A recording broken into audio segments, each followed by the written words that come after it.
Assalamualaikum warahmatullahi wabarakatuh. Perkenalkan, nama saya Nukolisa. Saya guru BK di SMK Dharma Bahari, Surabaya. Saya adalah salah satu mahasiswa PPG dalam jabatan kategori 1 Angkatan 2 tahun 2023, program bidang studi bimbingan dan konseling LPTK Universitas Negeri Surabaya dengan nomor induk mahasiswa PPG 23010922810011.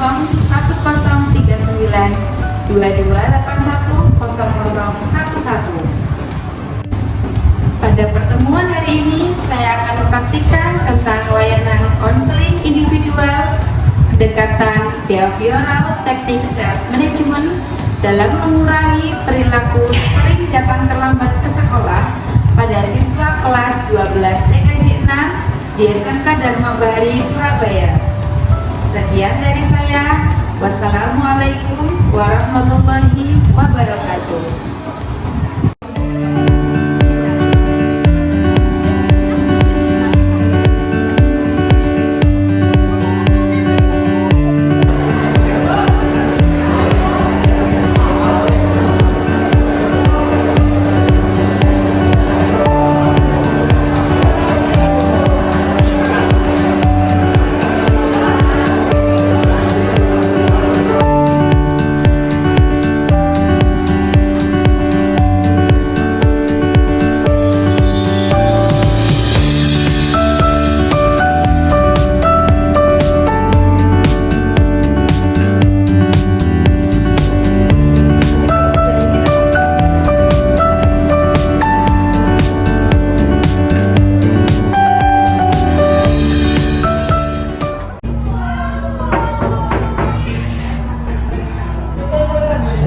Ya, silakan masuk. Waalaikumsalam.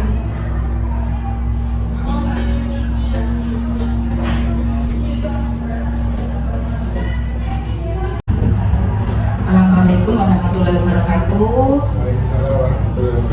Bagaimana kabarnya Mas Fakih hari ini? Alhamdulillah baik. Alhamdulillah baik. Tadi pelajaran apa sebelum kesini? ASJ. ASJ.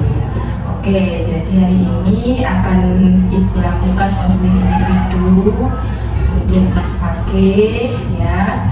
Sebelum kegiatan konseling individu ini dimulai, alangkah baiknya kalau kita berdoa terlebih dahulu ya. Marilah kita berdoa agar supaya kegiatan hari ini berjalan dengan lancar. Berdoa dimulai.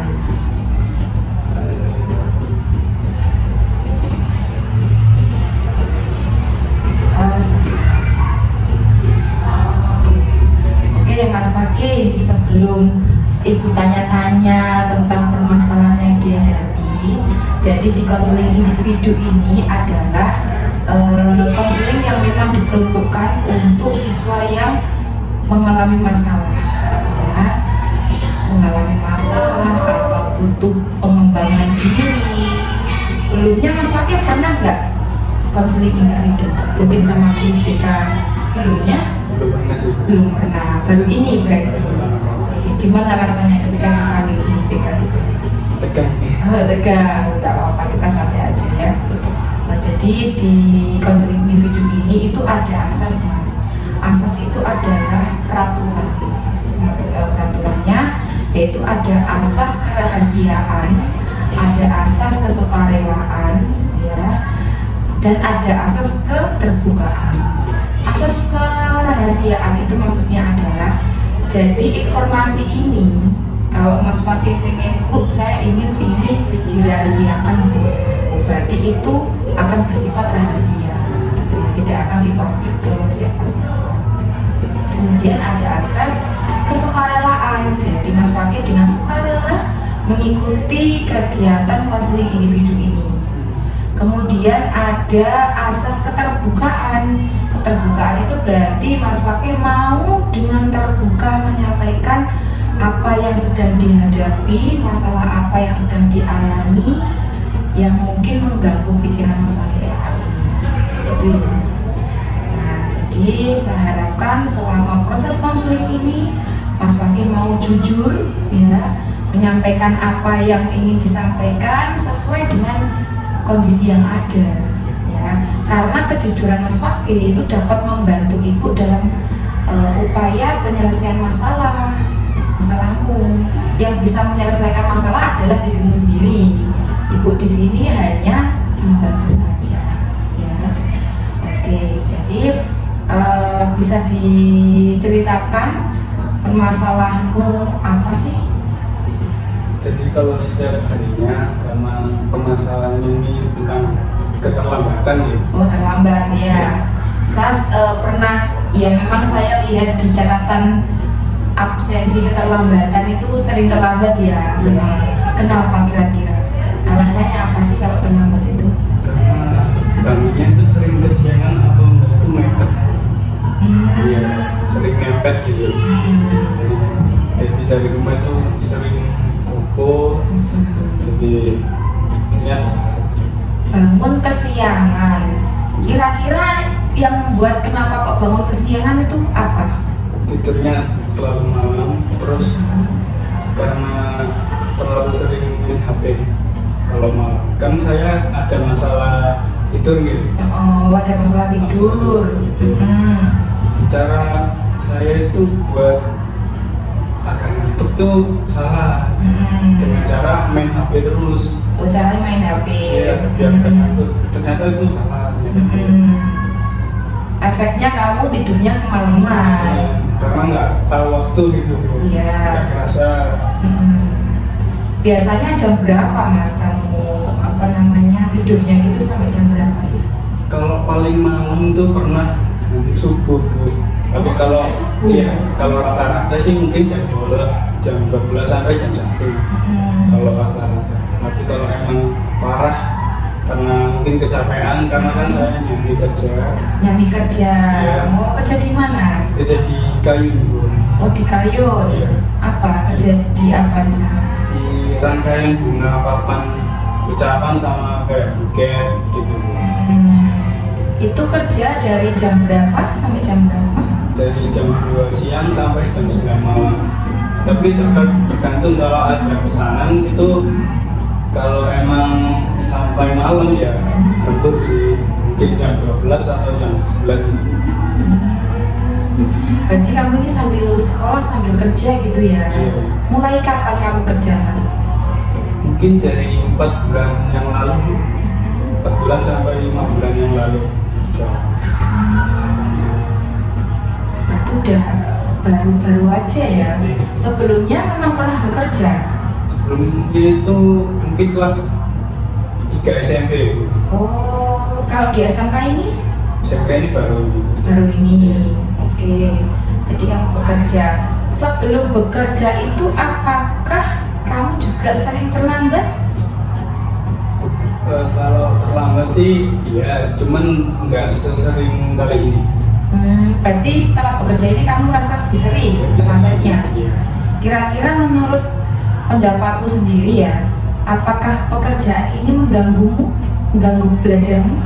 Saya sih insya Allah tidak sih. Enggak. Karena mungkin karena habit saya yang kurang baik, dari pulang kerja langsung HP-an dulu, nunggu dulu, duduk dulu HP-an, terus mandi, terus habis mandi itu kadang HP-an lagi Bu, sampai malam nggak terasa gitu. Yang saya kurangi itu harusnya HP-nya itu aja sih. Iya, kan memang kalau waktumu saja tidak sebenarnya kan normal ya. Iya. Kecuali kalau pekerjaanmu itu sampai jam tengah malam gitu mungkin kan capek, kemudian alhasil paginya kamu bangunnya kesiangan dan terlambat itu tadi kan. Nah cuman kalau pekerjaanmu kan jamnya masih jam normal. Kok kalau misalnya dipaksa tidur gitu bisa nggak? Bisa, tapi harus sabar dan itu susah saya. Kadang kayak mau bosan gitu, kayak ambil HP itu. Terus kalau saya paksa tidur lagi itu ya tetap aja susah gitu. Jadi ya pengaliannya itu di HP terus gitu. Jadi kalau dipakai HP gitu apa sih yang kamu buka Mas? Mungkin ya media sosial, Media sosial. sama game. Sama game. Oh, berarti kamu juga suka game. Ya. Oke, berarti kalau terlambat itu kan pasti ada konsekuensinya ya, ada dampaknya. Kira-kira kamu kalau terlambat sekolah itu apa sih dampak yang kamu peroleh? Pastinya malu ya. Pasti itu Malu. malu. Apalagi kalau semisal guru yang di kelas itu menghukum lagi gitu. Menghukum lagi. Kemudian itu pasti malu saya. Pasti malu. Iya. Terus kan kadang hukumannya juga fisik ya, kayak apa ya, olahraga sih, kayak coba-coba gitu kan. Kan malamnya capek, terus paginya jadi capek, jadi lemas gitu.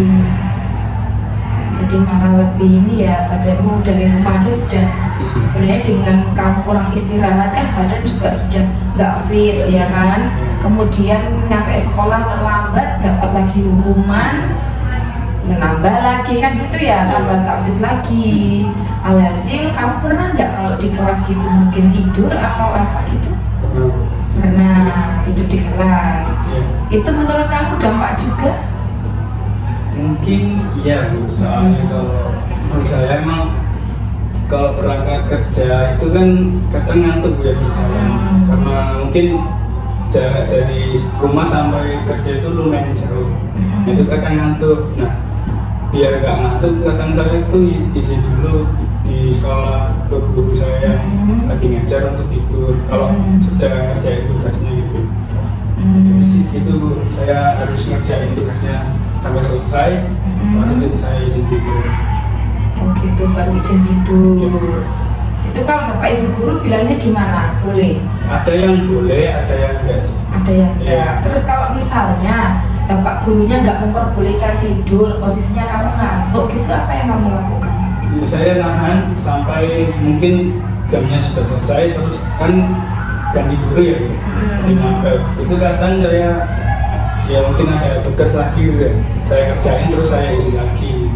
Kadang boleh, kadang enggak sih. Kalau nggak boleh ya nggak apa-apa sih gitu. Nanti ya bisa nahan sih kalau di jalan. Cuman kan ya takutnya kayak oleng gimana. Saya pernah oleng gitu. Kan nanti itu misalnya ya kamu sudah ngantuk, terus apa namanya kerja kan otomatis ya, pulang sekolah kerja di tempat kerja gitu gimana? Kalau kerjaan saya kan tergantung pesanan ya. Kalau ada pesanan kita kerja, kalau nggak ada ya kita mungkin nyantai gitu. Pokoknya Tapi nyantai gitu kamu tidur atau apa?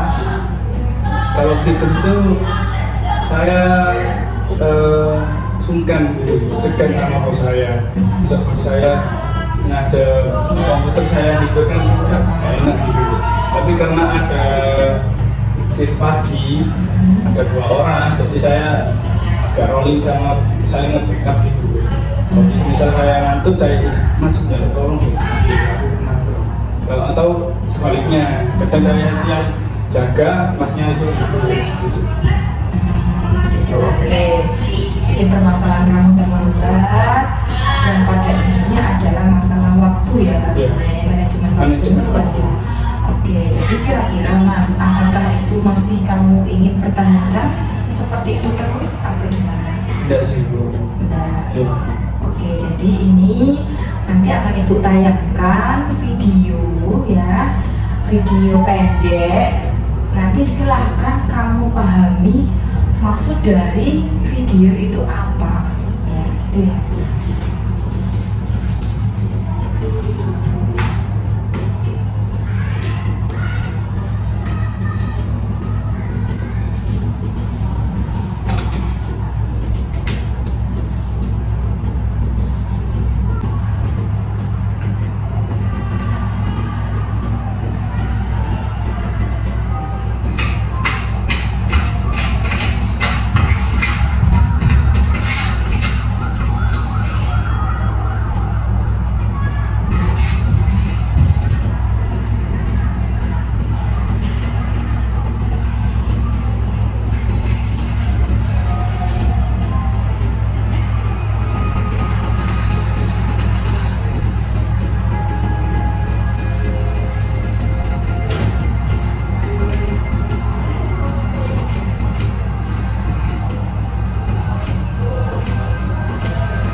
di jalan itu kan memang tadi itu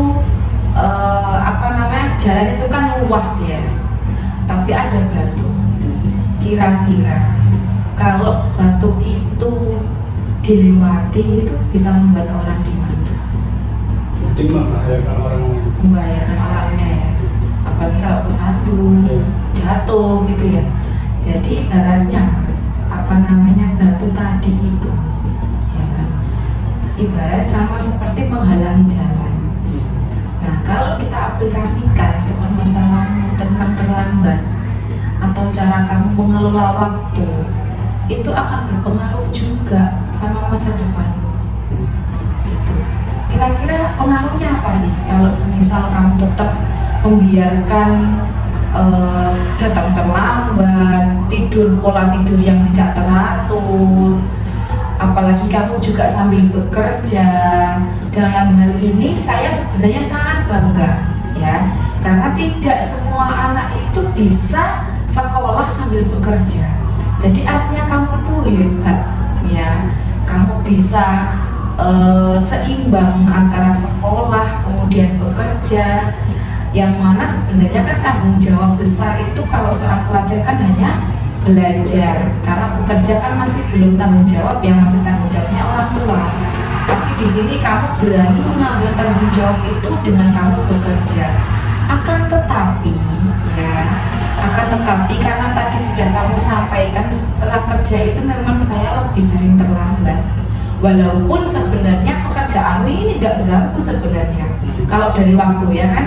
Kalau misalnya selesai dari bekerja itu kamu bisa tidur dengan tepat, istirahat dengan tepat, paginya juga bangun badanmu fresh, kamu nggak terburu-buru, akhirnya kamu masuk juga nggak terlambat, pelajaran jam pertama nggak ketinggalan gitu kan. Jadi ibaratnya cara kamu memanage waktu atau mengatur waktu itu sama seperti kalau ibaratnya jalan tadi itu ada kerikilnya mas ya kan?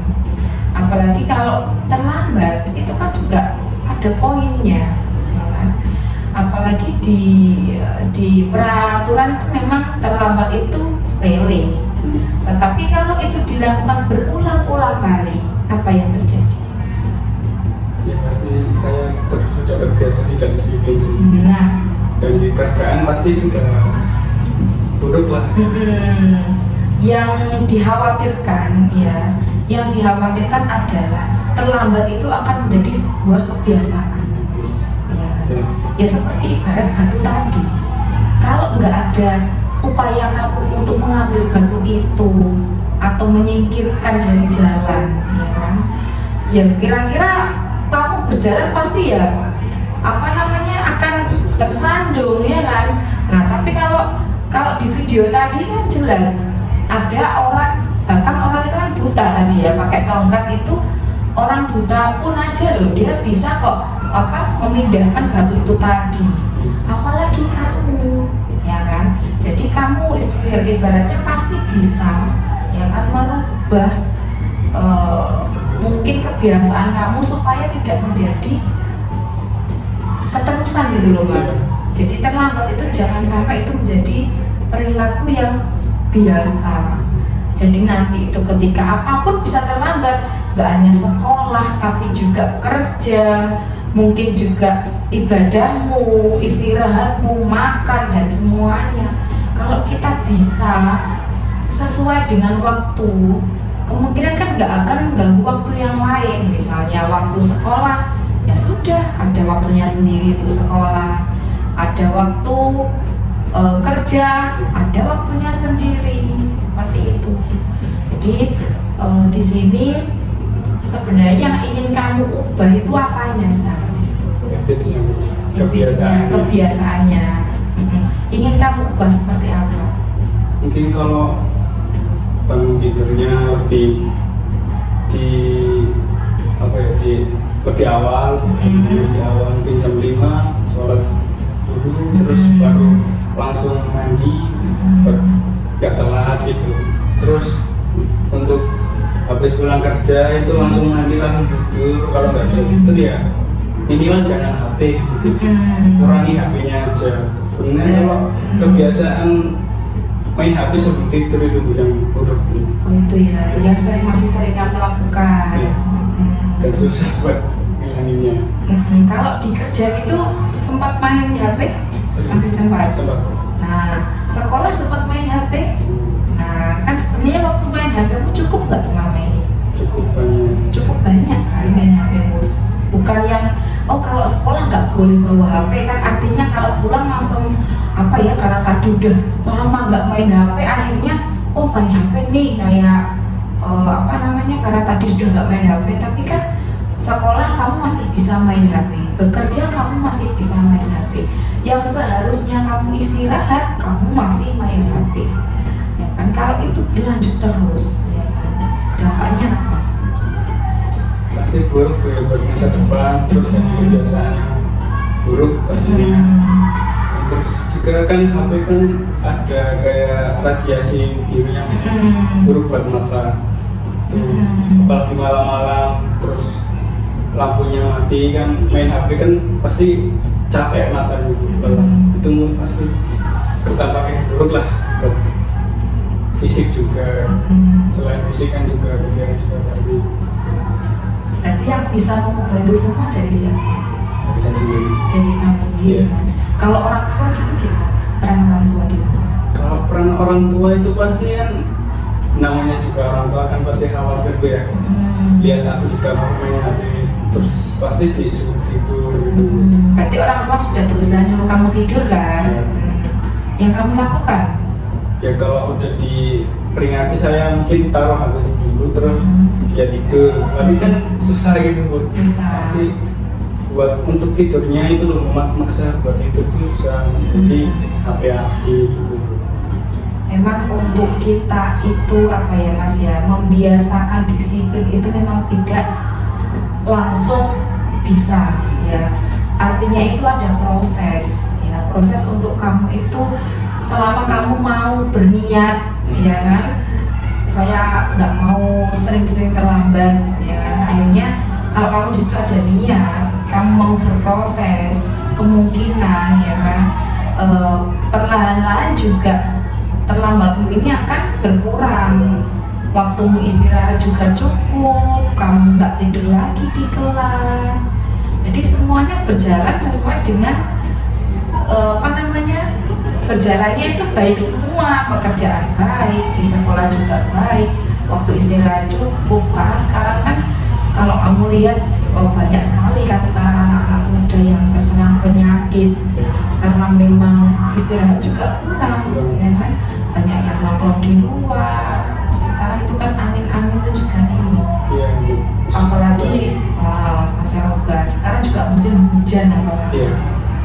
Nah dengan pekerjaanmu yang memang aktivitasmu kan lebih banyak ya, setelah pulang dari sekolah istirahat sebentar kan kamu terus kerja, dan juga itu jauh, tapi kan jauh. PP itu kan ya lumayan, kamu harus perhitungan itu gitu. Jadi yang ingin kamu ubah habit kamu, kebiasaan kamu itu kira-kira kamu ubah itu kenapa kok ingin kamu ubah? Karena itu saya udah merasakan hal buruknya, dampak buruknya sudah terjadi di diri saya itu udah terasa semua itu, sering telat, terus tidak disiplin, terus lebih cepat capek juga, ngantuk gitu. Udah rasain, terus saya pengen berubah gitu. Karena ya pengen bagian orang tua juga biar dapat kerjaan yang baik lah gitu. Cita-citamu apa sih Mas? Cita-cita saya sih pengen bisnismen sih. Bisnismen. Seorang bisnismen juga perlu nggak disiplin? Pasti ya. Konsistennya juga perlu. Ya jadi di sini itu Mas Fakih sudah mengetahui ya bagaimana self management kamu untuk bisa mengontrol diri, mulai dari hal istirahat, kemudian nanti sekolah, jangan sampai terlambat. Karena terlambat itu kan pasti di jam pertama kan kamu nggak bisa ikut dengan penuh, ya kan? Biasanya kalau terlambat itu sampai masuk ke dalam kelas jam berapa? mungkin jam setengah 8. Nah, setengah 8, bilang setengah jam. Iya. Semisal waktu setengah jam itu ternyata ada ulangan. Nah, kira-kira kamu masuk itu kan pasti nggak bisa kan? Aduh, ulangannya apa kan? Pasti harus tanya. Akhirnya mengganggu juga yang lain. Nah, jadi rugi bagi diri kamu sendiri, juga merugikan teman-teman kamu. Juga pasti kalau guru ya, ini dari saya kacamata guru ya, melihat anak terlambat itu sudah waduh deh kok terlambat seperti itu. Jadi kayak apa ya Mas ya, merasa akhirnya itu mengganggu gitu loh, mengganggu terus belajar mengajar gitu. Nah oke, jadi di situ kalau Mas Fahmi mau berubah, jadi di sini ya ini ada lembar kerja yang harus kamu ikuti ya. Jadi di sini nanti dituliskan saja nama dan kelas. Nah, nanti di sini kamu berikan waktunya, misalnya hari pertama ini nanti selama 1 minggu ya, 1 minggu dipantau. Mungkin hari kita mulai misalnya besok hari Jumat jam berapa waktu, misalnya tidur malam jam berapa. Kemudian kamu berangkat sekolah jam berapa. Di sini klasifikasinya dituliskan mungkin terlambat enggak, sesuai waktu enggak. Misalnya di sini kamu bilang istirahatmu jam 12 misalnya. Kira-kira menurut kamu jam 12 itu sesuai enggak waktu istirahatnya? Misalnya sesuai ya kamu tulis sesuai, kalau tidak sesuai ya kamu tulis tidak sesuai. Itu selama 1 minggu. Jadi nanti kita lihat apakah ada penurunan enggak ya, penurunan di terlambatmu apa tidak, apa ada perubahan apa tidak, seperti itu. Oke. Nah di lembar yang kedua ini adalah ada angket yang harus diisi, angket setelah pemberian konseling individu ya. Ini semuanya diisi. SS itu ini yang sangat sesuai. Kalau S-nya sesuai, ini sebenarnya KS yang cukup sesuai, tidak sesuai dan sama tidak sesuai. Isi aja nanti sampai ini selesai.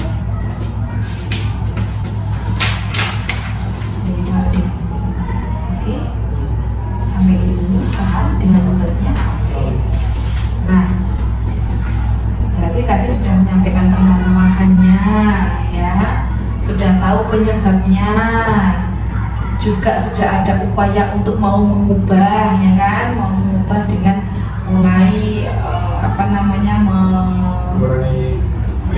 mengurangi main HP itu tadi, istirahat juga yang cukup ya kan, supaya tidak berpengaruh ke hal-hal yang lain seperti sekolah, kemudian bekerja dan lain sebagainya. Oke, jadi yang kamu rasakan Mas setelah konseling individu ini apa sih manfaatnya bagi dirimu?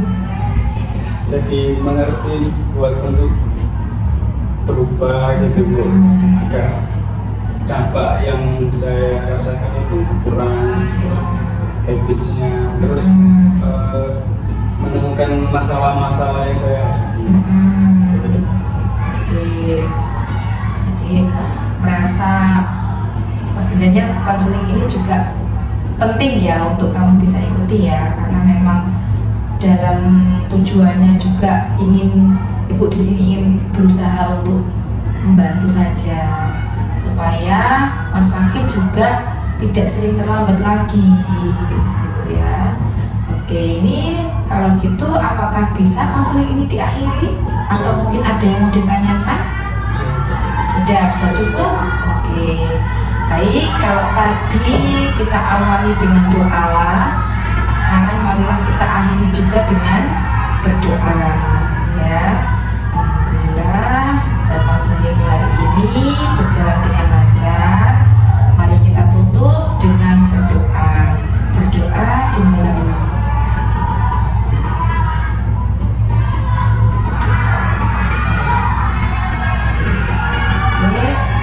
Di bawah dan kembali ke kelas lagi. Saya akhiri sampai di sini. Assalamualaikum warahmatullahi wabarakatuh. Waalaikumsalam warahmatullahi wabarakatuh. alhamdulillah dengan konseling ini saya merasa bermanfaat, saya merasa lebih baik, dan saya senang dengan adanya konseling ini, dan terima kasih.